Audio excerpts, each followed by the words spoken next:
Welcome to the sixth session of the second module.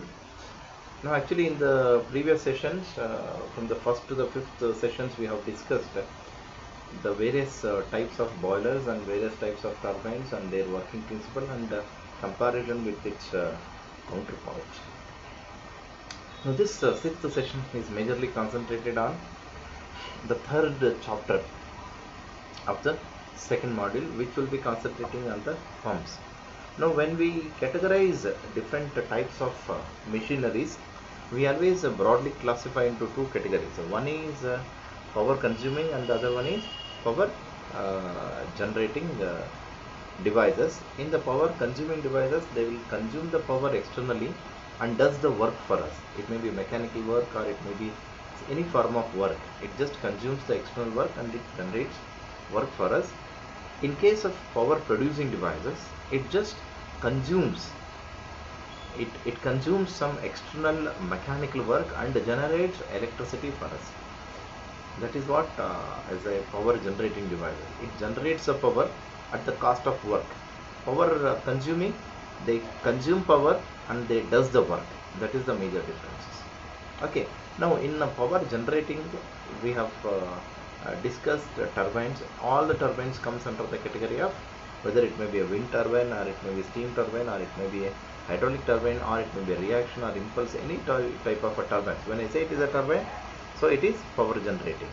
It takes work and generates power. The power absorbing devices, there are plenty of power absorbing devices are there, whether it may be a heat exchanger or either it may be condenser or it may be pumps, okay, or it may be a boilers. What they will do it is they will take the energy from outside and convert one form of energy to the other form of energy. They consumes the power and they does the work. Okay, now let us talk about the pump. Pump is one of the interesting element or a device in mechanical engineering. These pumps plays a vital role in hydraulic systems. These pumps plays a vital role in a pneumatic systems, in a hydraulic systems, in JCBs, and even in the power plants. In every sector where the fluid movement is there, the hydraulic pumps plays a very major role, including for the domestic applications where regularly we pump the water from the sump to the syntax. Is that clear? So this is the major advantages of these hydraulic pumps. Now in this session, let us talk about the hydraulic pumps, types of pumps, and then pumping theory. There are different types of pumps are there, in which we will talk about only the hydraulic pumps. The role of pump is to transfer the mechanical power into the hydraulic power.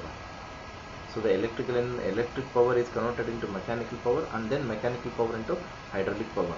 So that is what the energy transformation, that is how it does takes place. Now if you consider the role of a pump is to transfer the mechanical power into hydraulic power by increasing the pressure of the pumped fluid or forcing a flow. A hydraulic pump is a mechanical source of power that converts mechanical power into hydraulic energy. This is what I just meant to say. Hydrostatic energy, that is a flow or a pressure. Okay, it generates flow with enough power to overcome pressure produced by the load at the pump outlet. Now let us talk about different types of pumps. There are varieties, there are around so many types of pumps are available. Basically, we will categorize it in a broad way. Okay, not in detail, it's in a broad way. We just let us try to categorize it. They are a positive displacement based on classifications. First one is a positive displacement pump, which are also called as a hydrostatic pumps, and non-positive displacement pumps, which comes under the category of hydrodynamic pumps. Also, there are two types of positive displacement pumps, and those are rotary pumps and then the reciprocating pumps. The positive displacement major classification is positive displacement and non-positive displacement. Even in this positive displacement pumps can be further classified into basic principle of working, that is a rotary pump and reciprocating pump. Rotary pump is the one which will have a mechanical energy, or the rotational type of mechanical energy will be existing, whereas in a reciprocating pump the mechanical energy will be transferring from to and fro motions, something like this, something like this. This is called as a reciprocating motion, and this is called as a rotary motion. If the pump is working basically on this rotary action of rotors, then we call it as rotary pumps. And if it is piston and cylinder arrangement is there, if there is a piston and cylinder arrangement, then we call it as reciprocating pumps. Even in this rotary pumps, a single rotor pump is also there. For example, piston pump, vane pump and screw pumps. Okay, and then multiple rotor pumps. If more than one rotor is there, then we call it as a multiple rotor pumps. For example, gear pump and then the lobe pump. Reciprocating pumps, in the reciprocating pumps, it can be further classified into diaphragm pumps, for example fluid operated pump, and mechanically operated pumps are also there, and then piston plunger type of pump, as I just told you, like a piston and cylinder arrangement, as we will have it in an AC engines, which we will discuss in the next module. Okay, then and again the dynamic pumps can be classified. Positive, after this positive displacement, these dynamic pumps can also be classified into two more types, that is centrifugal pump and then axial pump. So these are all the different classifications. If you want to have a further classification in the non-positive displacement pump, it is also called as NPD, or the dynamic pump. Okay, positive displacement are also called as static pumps or a hydrostatic pump, whereas the non-positive displacement pump are also called as hydrodynamic pumps. See, the positive displacement are classified into rotary and reciprocatory, and it is further classified, and in the dynamic or a non-positive NPD, it is classified into centrifugal and axial. Now let us talk about the non-positive type of pumps, or it is also called as the dynamic pumps, where these pumps are also known as hydrodynamic pumps. In these pumps, the fluid is pressurized by the rotation of the propeller, and the fluid pressure is proportional to the rotor speed. How much ever the speed with which it rotates the rotor or a propeller, so much of the pressure will be built up. Is that clear? That is the reason why even when you go for the purchasing of any pumps, its capacity or its configuration also differs. Is it clear?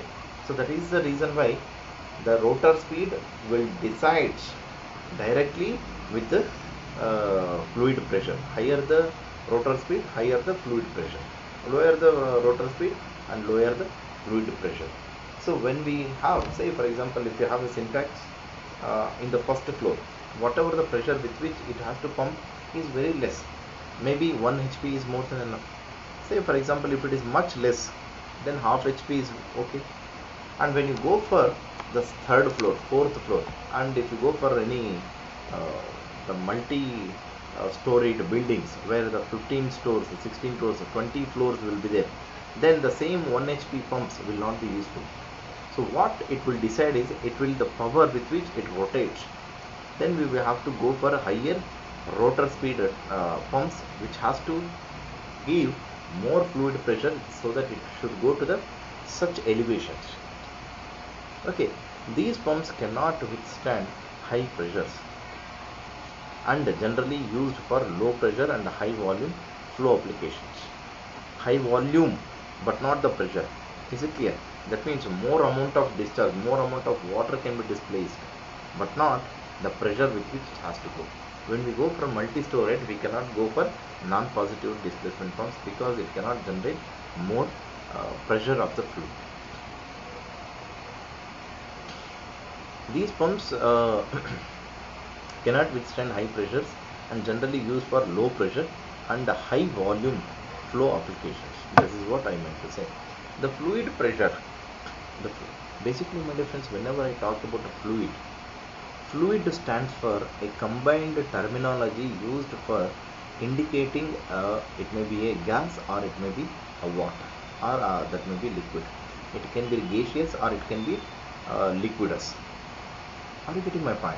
So whenever I say water, it comes under the category of fluid. Whenever I say it is air, it will also comes under the category of fluid. When I say liquid, only I will talk about liquid. When I talk about gas, the vapor state or a gaseous state, then I will talk about only the gases. When I talk about fluids, that means it includes both liquid and gases. This is the one opportunity very much I wanted to highlight this point. What do you mean by a fluid? That's it, okay? But here we are talking only with related to the hydraulic pumps. That means water, the pumps which are extensively used for water. Okay. Now if you consider this, the fluid pressure and the flow generated due to the inertia effect of the fluid motion is generated due to rotating propeller. These pumps provide a smooth and a continuous flow, but the flow output decreases with increase in the system resistance, that is the load. System resistance is nothing but the load on which. What do you mean by load?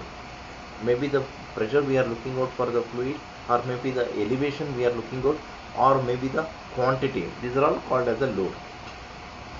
For a pump, what do you mean by load? It is nothing but the elevation what we are looking out, or it may be pressure of the fluid, or it may be the quantity of the fluid which we are expecting for the dispatch or the discharge. That is what we call it as the load. The flow output decreases because some of the fluid slip back at higher resistances. Okay. The fluid flow is completely stopped at very large systems resistance, and thus volumetric efficiency will be 0. Is it clear?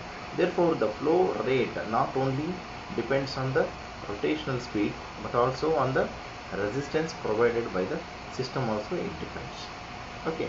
The important advantages of non-positive, that is NPD pumps, are lower initial cost. The initial cost is very less, and the operating maintenance cost is also very less.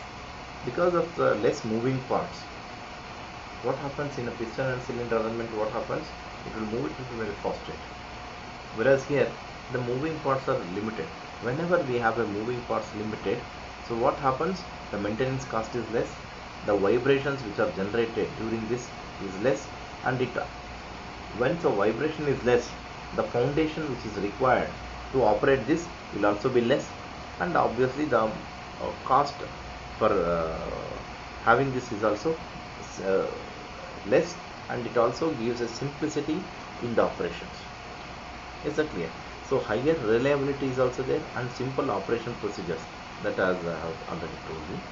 And then suitability with a wide range of fluids, not only water. These are also can be used in hydraulic systems.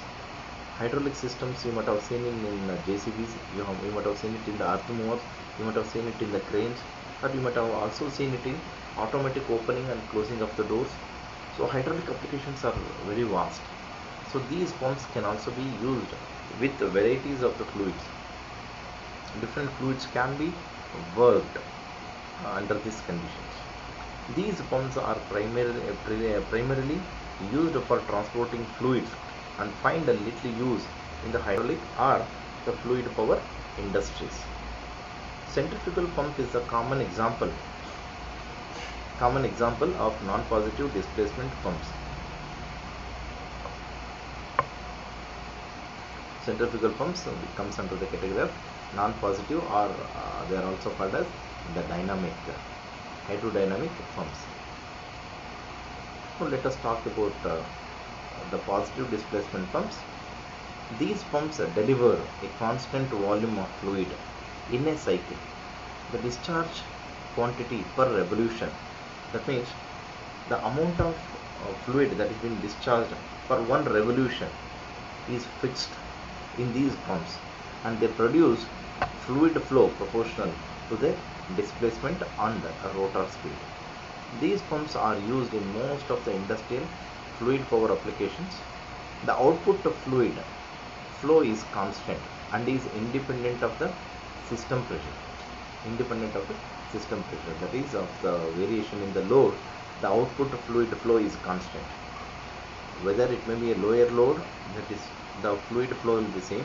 Whether even in the higher load, the fluid flow will be constant. That means irrespective of the variation in the load, what happens? The pressure variation in the load, the output of fluid will be same. It is constant.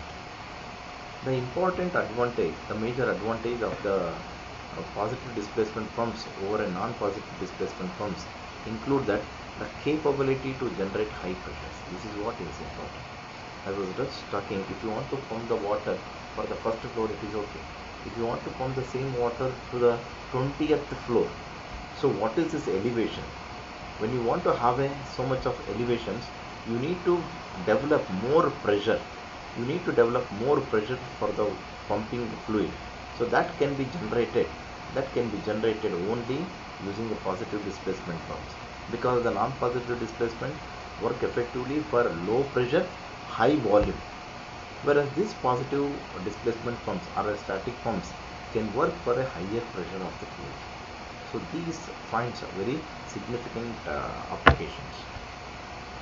Okay, now this is the major advantage, is that it includes capability to generate high pressures of the fluid, high volumetric efficiency, okay, high power to weight ratio. The power which is being utilized based on the weight ratio, it comes to be very high. Change in efficiency throughout the pressure range is small. That means change in efficiency doesn't occur. That means it will be a very good, consistent, efficient pumps. It works throughout the range. It works with the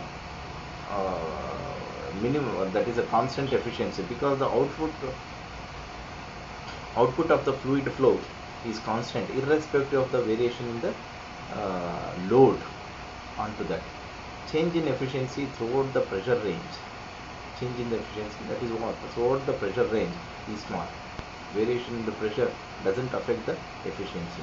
And wider operation range of the, it can operate it in different ranges of the pressure. It can vary, the pressure can be varied with a different one, and even the speed can also be varied using this. Then the important positive displacement pumps are gear pumps and vane pumps. There are different working principles actually. In gear pumps, what happens? There will be once again internal and external gear pumps will be there. As the gear which rotates like this, when it rotates, you just imagine two gears. When it rotates like this, it creates a suction at the top. If it rotates like this, what happens? It creates at the suction. Ultimately, the aim in the pump is to create the suction. Now, one small example I'll tell you. If you have a tender coconut with a straw, unless otherwise you suck it, you create the pressure, the tender coconut, the water will not go into your mouth. You have a tender coconut and you have a straw, you keep it in your mouth, but still the air will not go into your mouth. It is only because you have to create the pressure. The same thing even in the pumps also. You have to create a suctional pressure, or you have to create a vacuum pressure, or you have to create the pressure more than the atmospheric pressure. Then what happens? It just comes in automatically. Now, the pressure with which we create depends upon various factors. Based on that also we have made a classifications over here, wherein the gear pumps which are most used, and these can be further classified into external gear and internal gear, and can also be classified into lobe gear. Lobe is nothing but a soft curvature shaped gears only, and then the lobe pump, and then screw pumps are also there. Why it is called as a screw pump? Because the principle of action is something like a screws only, threading will be there. Okay. Now the second category is the vane pumps, and even in the vane pumps we can classify this into balanced and unbalanced. A balanced one is one which is been balanced with the mechanical forces of action, and unbalanced one vane pumps are also there, and then the piston pumps are there. Piston pumps is an axial design, and then the radial design. Axial design is the one where in which it will be like this, where the piston and cylinder will act in axial directions. Piston will comes and hits and goes back. It comes back, goes back. It is something like our syringe, injection syringe. As you just take it, pull it backwards, it creates a suction. It's one more example that you just inject it. How you take the medicine in a syringe? You just inject it, and then you will try to pull that lever backside. As you are pulling it backside, it creates a suction so that the medicine will fill up it in the syringe. So the same thing, it is nothing but an axial design. If all these syringes have been arranged in a radial direction, like a circular direction, then we call it as the radial designs. This is a one pumping theory which is very important one. As you can look at this is a piston, and this is a complete cylinder, and this is a rod which just pulls it and pushes, and it will have a reciprocating motion. Now pumping theory, he might ask you as a question, with a neat script you have to explain the pumping theory. Please be careful over here. Now there will be an inlet valve and there will be one outlet valve. Okay, now this is first position. What happens is, this is a oil tank, or it may be a water tank, or whatever it may be. The liquid which is being stored over here will be at atmospheric pressure. What is atmospheric pressure? It is 1 bar, or it is also 101.325 kilopascals. 101.325 kilopascals. If this water or a oil or a fluid has to come to this, means you have to create more pressure, or you have to create a suction pressure. That means the pressure which has been created over here should be less than this atmospheric pressure. Then automatically it flows over here. You should create a pressure which should be less than the atmospheric pressure. This is how we are just reducing the pressure, or we are just decreasing the pressure than the atmospheric pressure. Now through this inlet valve, what happens? This is something like a, once this piston moves backwards towards the left, what happens? The pressure inside this cylinder will be decreased less than the atmospheric pressure. So it will be less than 101.325 kilopascals. So that what happens? The oil will automatically takes inside of this. Once it fills, the piston takes the leftmost position. The piston will come to the position of 4 or beyond this 4. So that what happens? The oil or a fluid will be completely filled into this. Once it is been filled, the inlet valve will be closed. The inlet valve will be completely closed, and then what happens? The rod will start pushing towards the right side. Once if it starts pushing towards the right side, the outlet valve is closed and the inlet valve is closed. So what happens? The oil will be compressed. The oil or a fluid or a water will be compressed to a higher pressure. So what happens? This creates a pressure more than the atmospheric pressure. So while suction, the pressure is less than atmospheric pressure. Once it has been compressed, the pressure will be more than atmospheric. At that end of this position, what happens? The outlet valve or a discharge line will be open. So because the pressure is more, what happens? The rod is moving towards the right side, the pressure of the fluid keeps increasing. Since the pressure is more, automatically it moves through the discharge line or an output line or an output valve or an outlet valve. Is it clear?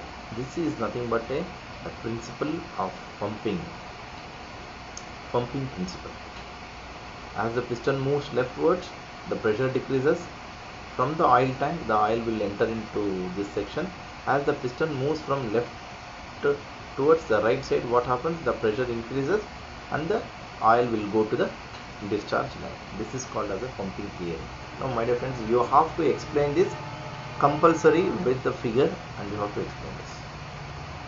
Pumps operate on the principle where by a partial vacuum is being created. Vacuum pressure or a suction pressure or lower pressure than the atmospheric, it is all the same things. Is it clear? At the pump inlet, due to the internal operation of the pump, this allows the atmospheric pressure to push the fluid out of the oil tank and into the pump intake. The pump then mechanically pushes the fluid out of the discharge line. This type of operation can be visualized by referring to the simple piston pump of figure. Note that this pump contains two ball check valves which are described as follows. That is check valve 1 and check valve 2. This is the check valve 1 at the inlet and the check valve at the outlet is 2. What do you mean by check valve? Check valve I have already told you in explaining the boilers. It is something which is something like which stops. It is something a gate which restricts the flow of the fluid. Now the pump then mechanically pushes.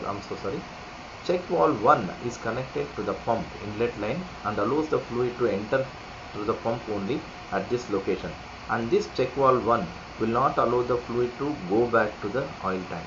It is only a one way. Okay. Now here even the check valve 2, it will allow only the oil to go to this discharge line and it will not allow to come back. So that is the use of this check valve. Check valve 2 is connected to the pump discharge line and allows fluid to leave the pump only at this location. As the piston is pulled to the left, the partial vacuum is generated in the pump cavity 3 because the close tolerance between the piston and the cylinder prevents air inside the cavity 4. Okay, from the traveling into the cavity 3, the flow of air is allowed to occur, would destroy the vacuum. That is the reason. The vacuum holds the ball of the check valve 2 against its seat and allows the atmospheric pressure to push fluid from the reservoir into the pump via the check valve. It is only because the pressure is inside the cylinder is much less than the atmospheric pressure. This inlet flow occurs because the force of the fluid pushes the ball of the check valve 1 off its seat. When the piston is pushed to the right and the fluid movement closes it, inlet valve 1 and opens the outlet valve 2. The quantity of fluid displaced by the piston is forcibly ejected out by the discharge line leading the hydraulic system. The volume of oil displaced by the piston during the discharge stroke is called the displacement volume of the pump. Okay, so this is what the working principles. Okay, I have few MCQs. Before that, I just would like to explain this in particularly.